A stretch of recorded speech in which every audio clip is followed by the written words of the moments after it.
nó là của cho bé là mò cộng cái là dễ nhất đầu lúc xong chia ót xanh đừng có ó nọ ôi cái là dễ nhót đầu tết chào nhá là cọ tê giờ đi luôn ba chia bé chào nó dễ dòng xe thoát chào nên sẽ là chào bé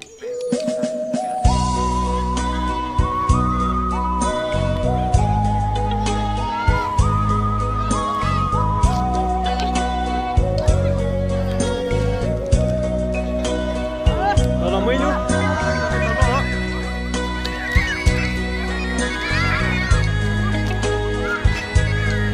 Mua mua. Một xí chỉ mua cờ lò nhảy cờ lò hết tao cao á. Đi ba hoa chi từ tới xa trò đáy vò ba ia ba đáy ua trò si vò từ yom ba ta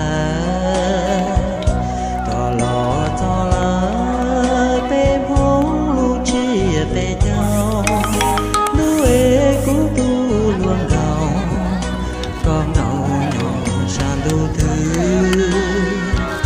lu chia bê nhau nữ tứ lo cho lời kia đi bỏ dễ mong đà tia cho nó cứ chia lu cao còn đâu hơn đó Vào đây đây.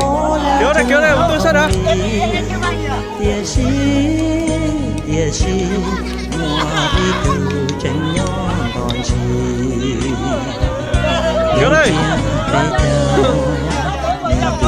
Chị nhập vào đấy rồi. Mua có để tứ chi mong rồi là cho lũ chi mua chi là lũ cha bò Hai ba.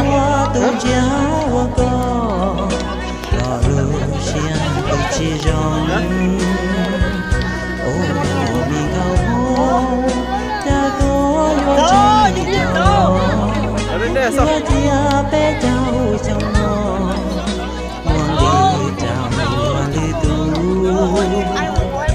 muôn chia bé cháu lúa tứ vua sau lời kia riêng chia cho kế ai ta lo cha chỉ bỏ cô đi na đầu lo lại trái